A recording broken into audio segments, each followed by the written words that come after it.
Namaskar and hello to everyone. Thanks to all of you for your cooperation and discussing this in details of Dr. Shyama Prasad Mukherjee being a non-communal person and the reasons behind it. And who are the persons to stimulate the communal violence between the two sections, two religious sections of Hindu and Muslim. With it, let's move to today's episode. Thank you and Namaskar. 26 October, there was a devastating cyclone and tidal waves that wiped off the coastal region. But the relief efforts were hindered due to bureaucratic interference. On 3rd August, many prisoners were shot dead in Dhaka jail. Again, due to bureaucratic, there were no inquiry on it. Now coming to 9th of August, when the Congress launched the Quit India movement, which was followed by the British political repression, caused another severe strain on the administration. Now the entire province were repeatedly echoed with protest. Further, the complication raised to its height when Mukherjee resigned, complaining by the fact of the interference of the governor in the work of the minister. However, the allegations were not so kindly taken by the governor, and largely due to his initiative, non-confidence motions were voted in the assembly on March 24 and March 27. Although by narrow margins, the motions were defeated on both occasions. To enforce his writ, the governor asked Haq to sign a prepared letter of resignation on 28 March 1943 and assigned himself the responsibility of administering the province under the provision section 92 of the constitution. A month later, a League-dominated ministry was commissioned with Nizamuddin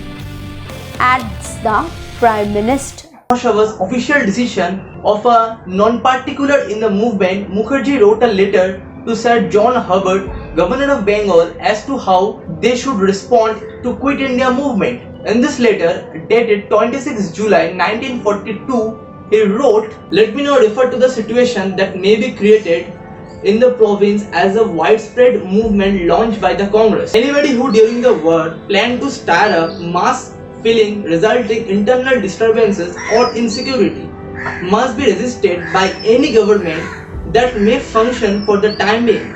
Mukherjee in his letter reiterated that the Fazlul Haq Bengal government, along with the alliance part Hindu Mahasabha, would make every possible effort to defeat Quit India movement. The question is to how to combat this movement in Bengal. The administration of the province should be carried on in such a manner that in spite of the best effort of the Congress, the movement will fail to take rest in the province. It should be possible for us, especially responsible minister, to be able to tell the public that the freedom for which the Congress has started the movement already belong to the representative of the people.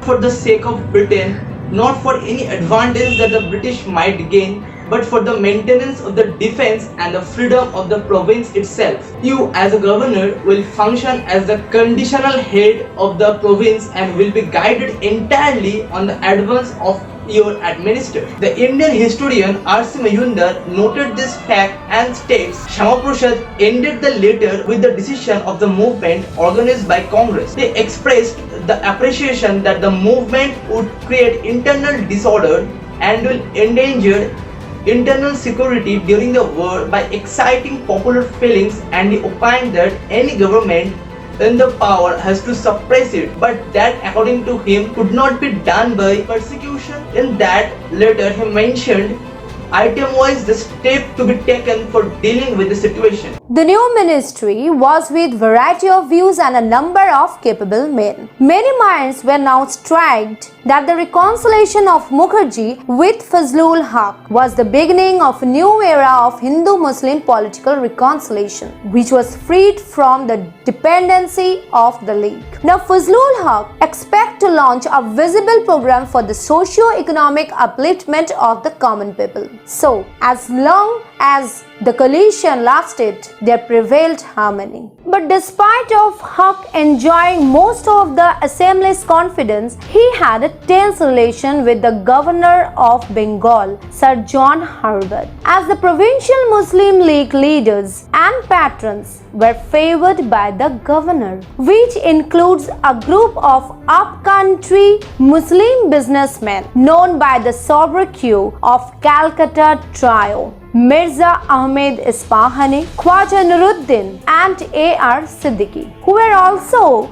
the members of the legislature. And the focal point against Haq was that Haq was in closing ranks with Mukherjee, who were alleged to be working against the political and religious interest of the Muslims. Guys, first of all, I would like to thank all the audience doing this kind of like research towards the Dr. Shyam Prasad Mukherjee's life as behalf of Dr. Shyam Prasad Enlightenment Federation. Guys, it take a lot of time from our creative team and the production team who have been, and we have been releasing these videos on a weekly basis.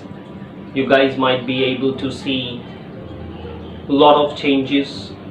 Gradually we will be moving towards his political life, and we have already entered the first phase of his political life. So today we are going to speak about his contribution towards the Indian politics. As you all know that these videos are already on the social media. We just require your cooperation to share it as much as you can from your end. So today I'm going to speak about his next phase of the political life. In 1940, Haq was selected by Muhammad Ali Jinnah to formally present the Lahore Resolution, which envisaged the independent states in the eastern and western parts of India. Haq held the education portfolio in his cabinet.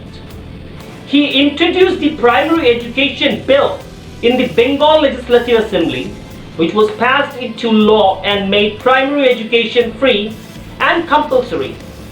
But there was a storm of protest from the opposition members and the press when the Fazlul Haq introduced the secondary education bill in the assembly, as it incorporated principle of communal division in the field of education. At the secondary stage, Haq was associated with the foundation of many educational institutions in Bengal, including Calcutta Islamia College and Lady Bourbon College, Wazid Memorial Girls High School and Chakar College. However, due to intense factional infighting with the Krishak Prajapati party, Haq ended up being the lone party member on the cabinet. After 1939, the British Empire grappled with World War II. In 1941, Haq and Sir Sikandar Hayat Khan, the Prime Minister of the Punjab, joined the Viceroy's National Defence Council. Their move angered Muhammad Ali Jinnah because they had not consulted him and because it deviated from the Muslim League party line that the structure of the council was unacceptable, in as much as it did not give the League party with Congress. On 2nd December 1941, Haq resigned and governor rule was imposed. That's all from my end today, guys, and you guys can definitely follow us on our Facebook, on the YouTube channel. You guys can write about his life.